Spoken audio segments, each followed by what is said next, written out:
بسم الله الرحمن الرحيم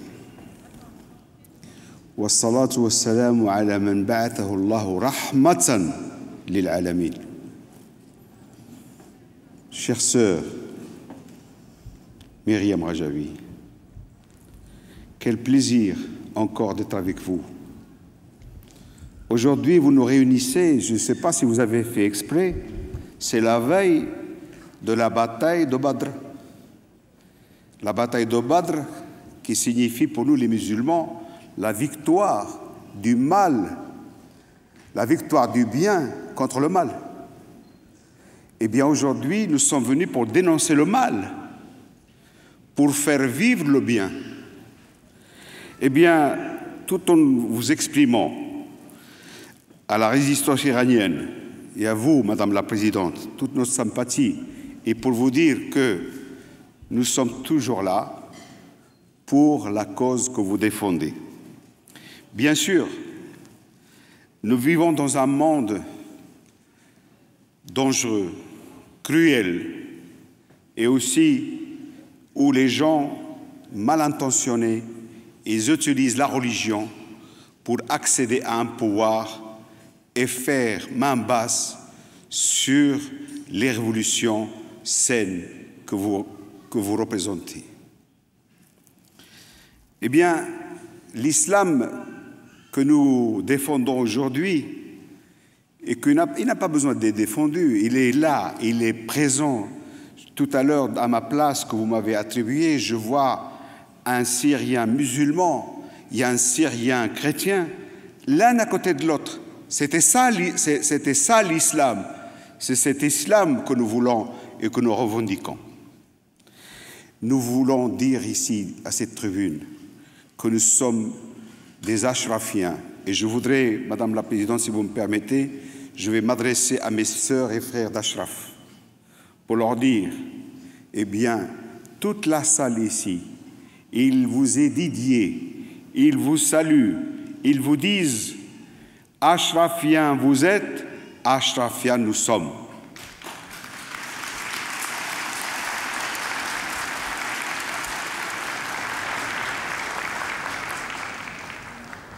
Et je voudrais aussi m'adresser à Monsieur le secrétaire général de l'ONU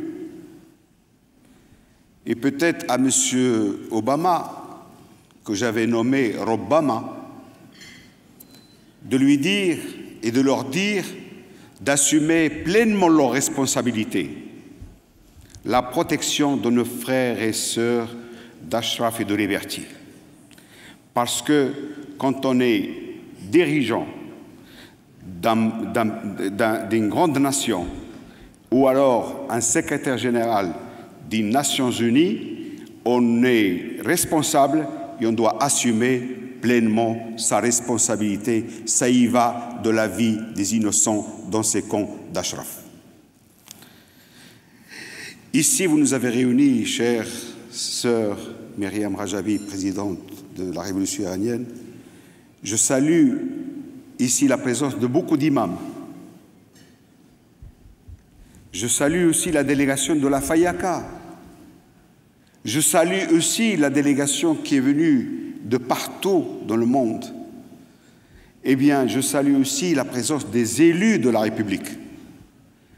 Si je salue ce monde, c'est pour leur dire à ceux qui essayent de nous diviser et qui essayent de troubler notre vivre ensemble, eh bien, ils ont échoué. Ils ont échoué pleinement parce que nous vivons dans un pays qui s'appelle la France et je ne manquerai pas de dénoncer ce qui s'est passé vendredi dernier. On ne peut pas décapiter la tête d'un innocent et se réclamer de l'islam. On ne peut pas passer sous silence ce qui s'est passé en Tunisie. De la même manière, si je me déclare aujourd'hui, je suis ashrafien, je vous demande de vous déclarer que nous sommes tous des Tunisiens.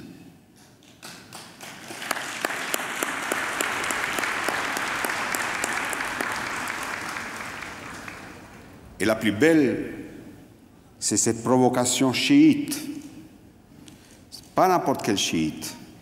Vous êtes chiite et vous nous recevez. C'est ce chiisme qui n'a pas de problème avec les sunnites qui nous reçoit aujourd'hui. Mais ces sunnites qui provoquent et qui attaquent une mosquée en plein pays musulman pour dire que les musulmans sunnites et chiites ne peuvent pas s'entendre, c'est faux. Je voudrais aussi dénoncer qu'aujourd'hui, dans n'importe quelle ville, grande ville en Iran, il n'y a plus une mosquée sunnite. C'est l'extermination des sunnites dans ce pays. Et si on ne le dénonce pas, ce ne sera pas une chose juste. Je voudrais rappeler que vous nous avez distribué un livre, Un voyage vers la souffrance. Et j'ai commencé à le feuilleter. Eh bien, j'ai commencé à avoir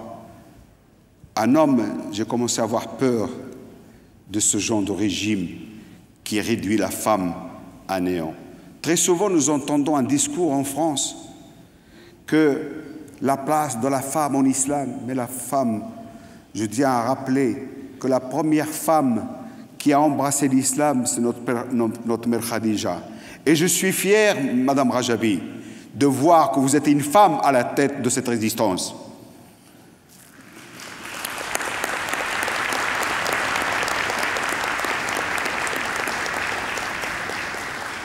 Il y a une autre phrase qui se dit dans mon pays, la France que j'aime. Le droit de croire et de ne pas croire. Eh bien, il est mentionné dans le Coran, dans la sourate la caverne, Al-Kahf. قُلِ الْحَقَّ مِنْ رَبِّكُمْ فَمَنْ شَاءَ فَلْيُؤْمِنْ وَمَنْ شَاءَ فَلْيَكْفُرْ. Dites la vérité de votre Seigneur, croira qui voudra et s'en détournera qui voudra. Voilà la liberté de croyance. Dieu lui-même n'impose la foi aux hommes. Il leur donne la liberté de conscience, le libre arbitre de choisir. Il n'est pas acceptable que les hommes nous imposent leur vision d'une religion déviée. Eh bien, Madame Rajabi, c'est un plaisir d'être avec vous. Je tiens à excuser M. Daoumiskin, qui est en route vers la Mecque pour faire la Umrah, et d'autres qui l'ont accompagné, qui devraient être tous ici, le comité ici. Eh bien, je lui ai demandé tout à l'heure de faire une prière à la veille de cette nuit de Ghazwat Badr pour que la victoire ne soit pas loin, Madame Rajabi, et que vous soyez dans un Iran libre, un livre avec Myriam Rajavi, et merci.